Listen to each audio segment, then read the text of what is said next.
Assalamualaikum warahmatullahi wabarakatuh. Perkenalkan, nama saya Dia Ferdianti, NRP 500422108 dari kelas MPIP. Di sini saya akan menjelaskan tentang spektrum fotometer hipnotis. Nah, untuk bahasannya sendiri, yaitu yang pertama ada menjelaskan apa itu spektrum fotometer hipnotis, komponennya, skema kerja, dan aplikasinya.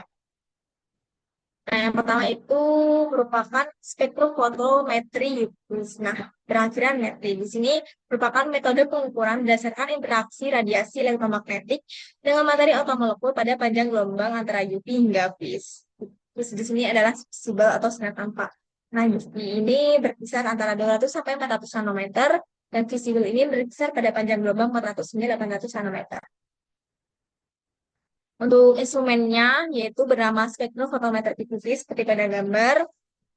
Untuk fungsinya yaitu untuk mengukur energi secara relatif bila energi tersebut ditransmisikan, direfleksikan, atau diemisikan sebagai fungsi dari panjang gelombang. Prinsipnya itu sebagai berikut. Nah, di sini penjelasannya. Jadi intinya, misal ada ikatan, ada molekul yang memiliki ikatan rangkap. Anggap saja CO, CO double bond. Nah, apabila ikatan rangkap tersebut kan merupakan ikatan pi, jadi ikatan pi itu terbentuk karena adanya elektron yang berpasangan.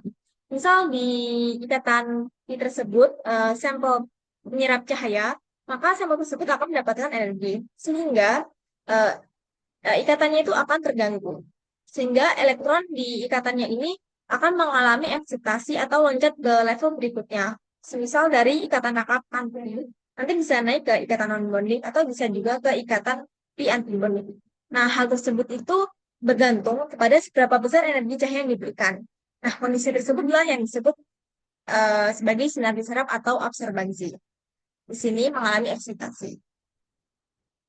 Selanjutnya untuk komponen di spektrofotometer kritis ini ada pertama sumber cahaya. Nah, sumber cahaya tentunya memberikan energi, berfungsi untuk memberikan energi pada daerah panjang gelombang yang tepat untuk pengukuran. Ada dua jenis yaitu lampu tungsten dan juga deuterium. Nah, untuk lampu deuterium ini digunakan untuk pada spektra UV, lalu untuk tungsten digunakan pada spektra visible.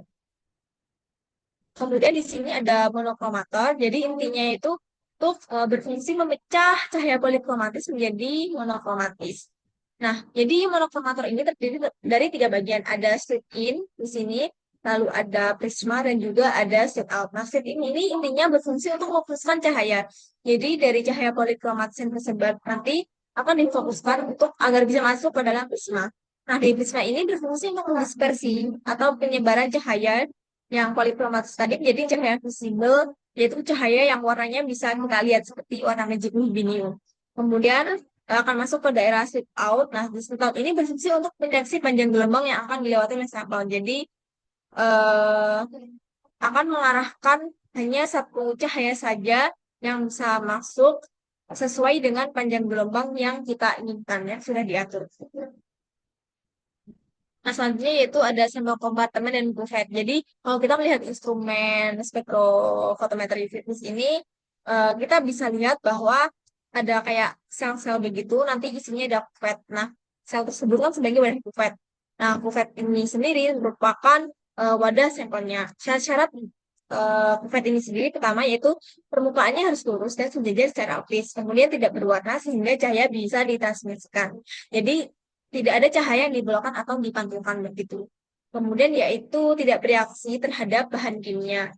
Jadi maksudnya apabila kuvvet dapat bereaksi, maka zat dari kuvvetnya tersebut itu juga akan terbaca saat pengukuran, nggak cuma dari sampelnya aja. Kemudian tidak boleh rapuh. Maksudnya ini yaitu saat pengukuran, misal kuvvetnya dimasukin ke alat. Jika nanti pecah, maka itu dapat merusak instrumen dari spektrofotometer itu sendiri. Kemudian bentuknya itu sederhana dan solid. Nah, kemudian untuk jenis-jenisnya yaitu ada kuvet plastik, kaca, dan kuarsa. Nah, kalau yang plastik ini sendiri ini nggak cocok untuk klorid organik seperti etanol, aseton, klorofom. Nah, kalau yang kaca ini cocok untuk organik, tapi itu yang ringan seperti etanol. Jadi nggak tahan untuk yang organik kuat seperti DMSO. Nah, baru yang kuarsa ini cocok untuk pelarut organik. Nah, tentunya untuk yang plastik ini harganya lebih murah dibanding kuarsa yang lokal. Gitu. Selanjutnya yaitu ada detektor. Tentunya fungsinya yaitu untuk mengubah energi cahaya yang ditransmisikan atau diteruskan oleh sampel sehingga jatuh mengenai suatu besaran yang terukur. Jadi intinya itu detektor itu mengubah cahaya menjadi arus listrik. Nah, ada tiga jenis yaitu fotodiode, photomultiplier tube, dan fotodiode array. Nah, kalau fotodiode ini intinya yaitu eh, berdasarkan efek fotovoltaik. Jadi cahaya yang masuk masuk akan menghasilkan pasangan elektron hole.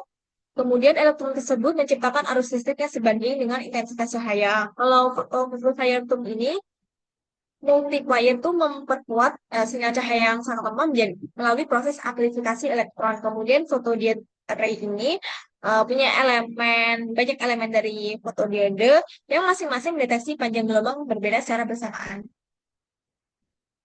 Nah, yang terakhir itu ada readout atau display. Jadi hasil yang udah terbaca oleh detektor itu akan muncul di readout, yaitu mengubah hasil pengukuran yang awalnya emang sinyalnya berupa listrik ke detektor menjadi angka sehingga menampilkan hasil pengukuran berupa absorbansi.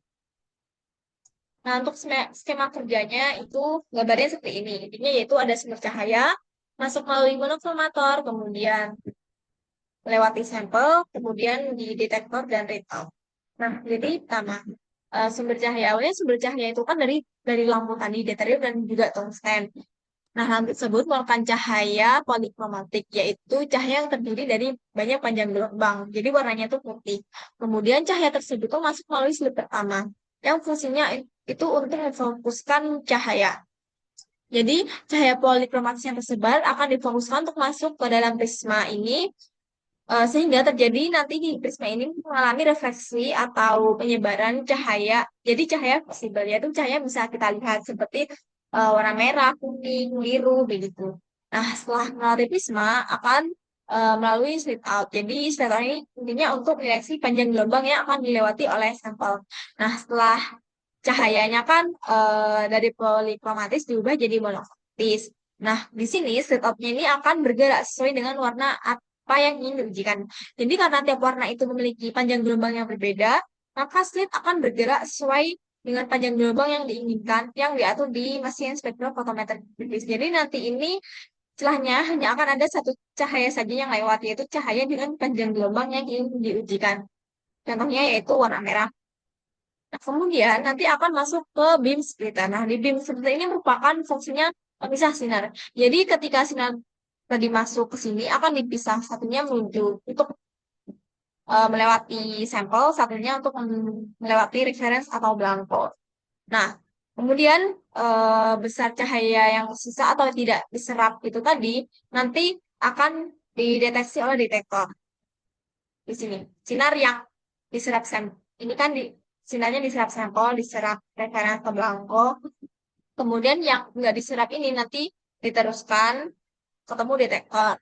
Nah, detektor ini akan baca sinyalnya. Kemudian nanti di sini akan ada amplifier yang tugasnya untuk memperkuat arus listrik yang dihasilkan oleh detektor. Kemudian akan muncul di readout berupa hasil absorbansi.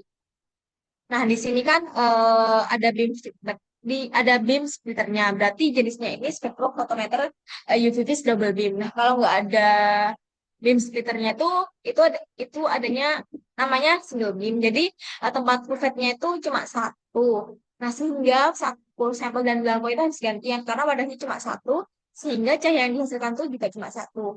Kalau double beam ini bisa berbarengan. Nah, kemudian yaitu untuk hasil spektranya seperti ini, sumbu X panjang gelombang di sumbu Y absorbansi. Nah, kemudian hasil dari spektrofotometri UV tadi itu kan berupa data-data absorbansi. Nah, data-data tersebut dapat digunakan untuk menentukan konsentrasi suatu zat berdasarkan berapa banyak cahaya yang diserap pada panjang gelombang tertentu berdasarkan hukum Lambert-Eldin, di mana A sama dengan epsilon kali B kali C. A merupakan absorbansi, epsilon merupakan koefisien serapan molar, B merupakan panjang lintasan cahaya atau panjang kupat, C merupakan konsentrasi larutan. Nah, kemudian dari data-data absorbansi tersebut tadi bisa digunakan untuk analisis kuantitatif, yaitu ada Umumnya ada 3 jenis ini, kurva kalibrasi, standar adisi, dan internal standar. Mungkin di sini akan saya lebih jelaskan yang kurva kalibrasi. Nah, di kurva kalibrasi ini digunakan untuk mengetahui kadar suatu sampel dengan memasukkan nilai observasi sampel ke dalam persamaan regresi linear yang diperoleh dari pembacaan observasi lautan standar. Jadi, kita bisa membuat lautan standar dengan beragam variasi konsentrasi. Misalnya, 1 ppm, 2 ppm, 3 ppm. Namun, jaraknya itu kalau bisa memang bisa makan itu. Nah, setelah itu kita ukur observasinya menggunakan instrumen spektrofotometri tipis tersebut. Lalu akan diperoleh hasil observasi. Lalu kita plot. Di plot ini kita peroleh persamaan Y sama dengan AX plus B, di mana Y merupakan observasi dan X adalah konsentrasi. Apabila nilai R kuadrat mendekati 1, maka hasilnya semakin baik. Nah, kita juga punya sampel unknown, gak diketahui konsentrasinya, tapi jenisnya tuh sama. Sama kayak yang kita gunakan sebagai lautan standar, tapi kita nggak tahu konsentrasinya. Nah, kita bisa menghitung observasinya. Setelah kita hitung observasinya, lalu kita masukkan observasi tersebut, Y ini, sehingga nanti akan kita peroleh nilai X atau konsentrasinya tersebut. Sehingga di kurva kalibrasi ini kita bisa menentukan konsentrasi dari suatu lautan unknown yang nggak diketahui konsentrasinya menggunakan lautan standar. Gitu. Mungkin itu saja yang bisa saya jelaskan mengenai struktur fotometri ini. Sekian. Wassalamualaikum warahmatullahi wabarakatuh.